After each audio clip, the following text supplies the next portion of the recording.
이번 시간에는 높임의 표현 한번 들어가 볼게. 높임의 표현은 우리나라만 해서 굉장히 발달된 거지, 말하는 이가 사용을 하는 건데, 말하는 이가 대상이나 그 말하는 상대에 따라 자신을 높이거나 또는 낮추거나 아니면 상대를 높이거나 낮추거나 하는 그런 표현을 얘기하는 거야. 자, 그러면 높임의 표현은 문장에서 주체나 객체에 따라 또는 그것을 듣는 사람이 누구냐에 따라 달라질 수가 있어. 그리고 특수어휘나 조사, 종결어미 등을 통해 만들 수 있어. 자, 좀 더 자세하게 들어가 볼게. 일단 첫 번째, 우리가 높임법에서는 크게 세 가지로 나눠줄 수가 있어. 첫 번째는 주체 높임이 있고, 그 다음에 객체 높임이 있고, 그 다음에 상대 높임이 있어요. 간단하게 얘기한다면 주체는 그 문장에 행위를 하는 행위의 주체를 높이는 거야. 여기서 행위의 주체라는 건 즉 선생님이 얘기할게. 서술 부분의 주체가 되는 거예요. 그래서 행위를 하는 주체를 높이는 표현이 되는 거고, 객체 높임이라는 거는 행위를 하는 주체가 아니라 그 행위를 받는 객체를 높이는 거야. 행위를 받는 객체. 그래서 대체로 주체 높임은 주어를 높여주고요. 객체 높임은 행위를 받는 객체, 즉 문장에서 목적어 그리고 부사어가 되는 것을 높여주는 거야. 자, 그러면 상대 높임이라는 거는 말 그대로 듣는 누구에 따라 듣는 상대방의 청자에 따라 높여주는 표현이 되는 거야. 그래서 상대방이 나보다 나이가 어릴 수도 있고 아니면 상대방이 나보다 나이가 많을 수도 있고, 이렇게 해서 우리가 높임의 표현을 할 수가 있는데, 첫 번째 주체 높임부터 한번 보자. 주체 높임은 뭐라고 했니 아까? 그치? 행위를 하는 주체. 서술의 주체는 어렵게 생각하지 마. 행위의 주체야. 주체를 높이는 거야. 그거는 문장의 주어를 얘기하는 거겠지. 자, 그러면 한번 내용으로 그냥 바로 들어가 보자. 어머니께서 설거지를 하시었다라는 문장이 있어. 자, 그러면 얘들아, 여기에서 만약에 이게 높임이 사용이 안 됐더라면 원래는 어떤 모습이었을까? 어머니 설거지 하였다가 되었겠지.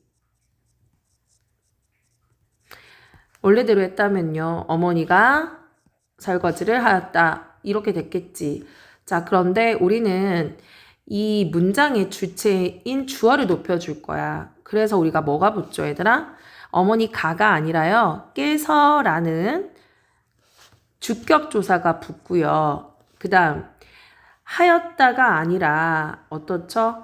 행위의 주체의 서술어도 높여줘야 되겠지. 그래서 하였다에서 뭐가 붙은 거죠, 얘들아? 시가 붙는 거예요. 얘는요, 일종의 주체 높임을 위한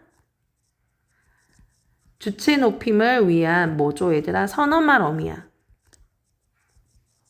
여기 쓰여 있네요. 선어말 어미입니다. 그래서 보통 이렇게 시를 붙여서 높임의 표현을 사용하는 거예요. 알겠죠? 자, 그럼 우리 한 가지 알고 갔어. 뭐죠? 네, 우리가 주체 높임을 할 때는요, 이 선어말 어미 시를 붙는다. 그리고 주격조사 뭐가 붙는다? 깨서가 붙어서 높임의 사용을 한다.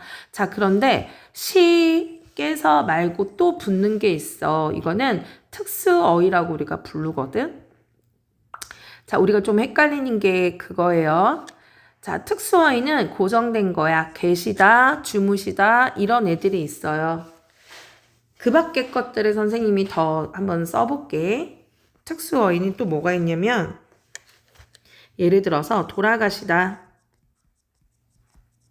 그 다음에 계시다, 계시다는 여기 있네요. 그러면 자, 그 다음 문장도 한번 이어서 볼게. 할머니께서 곤히 주무신다 라는 문장에서 우리가 존댓말을 일단 빼고 생각을 해보자. 요렇게 나눠보고 자, 여기서 원래대로라면 할머니 곤히 잠을 잔다. 이렇게 돼야 되거든요. 잠잔다. 할머니가 이렇게 돼야 되는데 지금 우리가 주체를 높여주잖아요. 그래서 뭐가 들어간 거죠? 주격조사인 깨서가 들어갔고요. 자, 그런데 여기에서 보니까 얘들아, 우리가 그 주체 높임에서 높임의 표현을 어떻게 준다고 했어? 선어말 어미 주체 높임, 선어말 어미 시를 붙인다고 했는데 그럼 선생님 여기 시 붙인 거 아니에요? 라고 물어볼 수 있잖아. 자, 근데 주무다 라는 말이 있어요? 없잖아요. 그쵸? 그쵸? 그래서 어떻게 주냐면 이거는 고정된 특수어휘라고 보시면 돼요. 여기다가 시를 붙여서 만든 높임의 표현이 아니고요. 그냥 주무신다 라는 특수어휘가 있다라고 보면 돼. 아까 선생님이 전화를 받고 있어가지고 그러면 이 주체 높임에서 특수어휘 뭐가 있는지 한번 볼게. 자, 일단 계시다 라는 말도 고정이 된 거야. 이렇게 시를 붙여서 만든 게 아니란 얘기예요. 자, 그 다음에 돌아가시다, 돌아가신다 이런 말도 있고요. 또 방금 봤던 주무신다, 주무신다 라는 말이 있고요. 그 다음에 잡수시다, 잡수시다 라는 말도 있고요. 편찮다 라는 말도 있어요. 얘네들은요, 자, 주체 높임의 특수어휘예요. 이거는 선어말 어미 시를 붙여서 하는 말이 아니라고요. 알아두시면 됩니다. 네, 기억을 해주세요. 돌아가시다, 주무시다, 잡수시다, 편찮다 라고 이렇게 보면 됩니다. 자, 이어서 보겠습니다. 자, 이렇게 우리가 주체 높임은 문장의 서술의 주체인 주어를 높이는 방법이에요. 주어. 주어가 뭐라겠어요? 문장에서 행위를 하는 행위자라고 얘기를 했죠. 자, 여기서는 어머니께서 이렇게 되고요. 하고 이렇게, 그리고 할머니께서 주무신다 이렇게 사용이 된다고 했었고, 주체 높임을 사용하는 방법은 이렇게, 자, 선어말 어미 시를 붙여서 사용하는 방법이 있고요. 주격조사 깨서, 그리고 특수어휘 이런 것들이 사용이 된다고 했습니다. 요거는 머릿속으로 꼭 암기해 두는 거예요. 자, 그럼 다시 한 번만 볼게요. 좀 더 자세하게 들어와 보면, 자, 주체 높임도요, 직접, 주체를 직접 높이는 방법이 있어요. 그러니까 말하는 이가, 그 행위의 주체를 직접 높이는 방법이 있고요. 간접 높임은 뭐냐면, 그 행위를 하는 행위자의, 행위자, 즉, 주어와 관련된 그 행위, 이 주체와 관련된 어떤 소유물이나 신체 일부분, 관련 있는 사람 등을 통해 주체를 어떻게 높이는 거야? 간접적으로 높임입니다. 알겠죠? 자, 간접 높임은 무조건 이렇게 하시면 됩니다. 어떻게요? 특수어휘를 사용하지 않고요. 무조건 선어말 어미 시를 붙여서 간접 높임을 사용합니다. 자, 그러면 이어서 볼게요. 직접 높임의 예시부터 한번 먼저 보겠습니다. 그렇다는 얘기는 직접 높임은 특수어휘를 사용할 수 있다라는 얘기죠? 특수어휘 사용한다라는 얘기예요. 아까 특수어휘 계시다 기억나죠? 한번 볼게요. 할머니께서는 방에 계시다. 원래 할머니라는 말에서 깨서 주격조사 사용했죠? 계신다. 이렇게 했어요. 계신다는 선어말 시를 붙인 게 아니에요. 특수어휘를 붙여서 할머니를 높여주는 거예요. 방을 높여주는 거 아니죠? 할머니인 주체, 행위를 하는 사람을 직접 높였어요. 자, 그럼 이번에는 간접 높임입니다. 간접 높임은 특수어휘를 사용하지 않는다라고 했어요. 선어말 어미 뭐만 사용한다? 시만 사용을 한다라고 했죠. 한번 볼게요. 할머니께서는 걱정거리가 있으시다 이렇게 되어 있어요. 자, 여기서 높임 표현 깨서 당연히 들어갔고요. 자, 근데 우리가 있으시다라는 말 한번 잠깐 보자 얘들아. 그리고 계시다라는 말 한번 볼게요. 자, 할머니께서 아까는 방에 계신 건 할머니잖아요. 그쵸? 예. 방을 높여주는 표현이 아니었는데 이번엔 잠깐 볼게요. 할머니께서는 있으셔. 뭐가 있지요? 걱정거리가 있어요. 즉 할머니의 걱정거리를 뭐 해준 거야? 높여준 거야. 어떻게? 간접적으로요. 간접 높임은요, 행위의 소유물, 신체 일부, 관련, 이런 것도 이런 것도 높여주지만요, 방금처럼요, 이렇게 생각이나 이런 것도 높여줄 수 있어. 그래서 할머니의 걱정거리가 있으시다라고 얘기를 해주잖아요. 자, 그래서 어떻게 하다? 으시다라는 선어말 어미를 사용을 한 겁니다. 그죠? 네, 높임의 표현을 하는. 하지만 계시다 하면 안 됩니다. 왜 그러죠? 이렇게 되면요. 할머니께서는 걱정거리가 계시다. 걱정거리 계시다. 아니잖아요. 할머니가 계시다. 아니잖아요. 그죠? 그렇기 때문에 X가 된다라는 얘기예요. 이해 갔죠? 자, 하나 더 잠깐 다른 예를 한번 볼게요. 여기에 얘가 더 이상은 없는데 한번 다른 예를 한번 볼게요.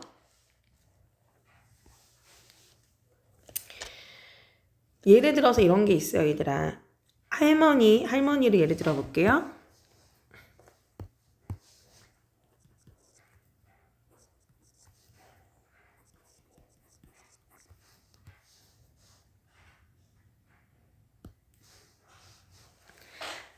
자,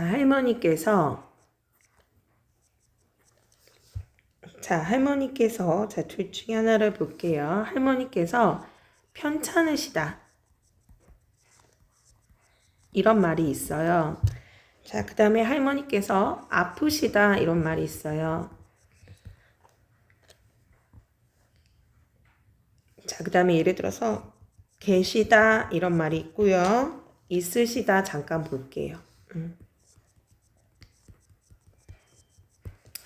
아까 지금 선생님이 지금 이거 뭘 예시하려냐면요. 간접 높임, 직접 높임 얘기하려고 그러는 거야. 주체 높임에서. 간접 높임이라는 것은, 직접 높임이라는 것은, 자, 주체를 어떻게 한다? 직접 높여준다라고 했죠. 그래서 특수어휘 사용할 수 있다라고 했어요. 자, 근데 간접어휘는요, 어떻게 한다고 했죠?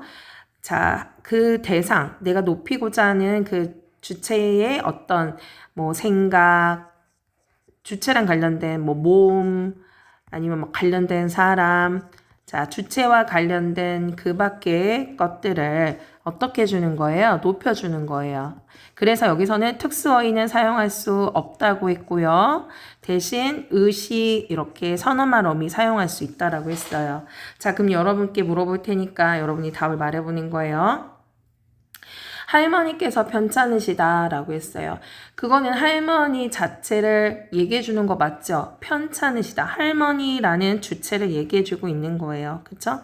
그리고 편찮으시다. 특수어휘 편찮으시다 사용이 됐습니다. 그죠? 자, 얘는 그래서 여기는 특수어휘 사용이 됐고요. 얘는 직접 높임이에요. 직접. 자, 이번에는 할머니께서 아프시다. 할머니께서 아프시다가 좀 더 어울릴까요? 아니면 할머니께서 눈이 아프시다가 좀 더 어울릴까요? 네, 눈이 아프시다가 조금 더 어울리겠죠. 할머니의 몸인 눈을 얘기해 주는 거예요. 그리고 어떻죠? 의시라는 선어말 어미가 붙었죠. 얘는 무슨 높임이에요? 간접 높임이 되는 거예요. 자, 그 다음 할머니께서 집에 계시다 라는 말이 있어요. 자, 이거 할머니가 계시다. 집에 계시다. 그쵸? 누굴 높여준 거예요? 네, 할머니를 높여준 거죠? 직접 높임 사용이 된 거고요. 얘는 특수어휘예요. 이해 가죠? 여기도 특수어휘예요. 자, 이번에는 할머니께서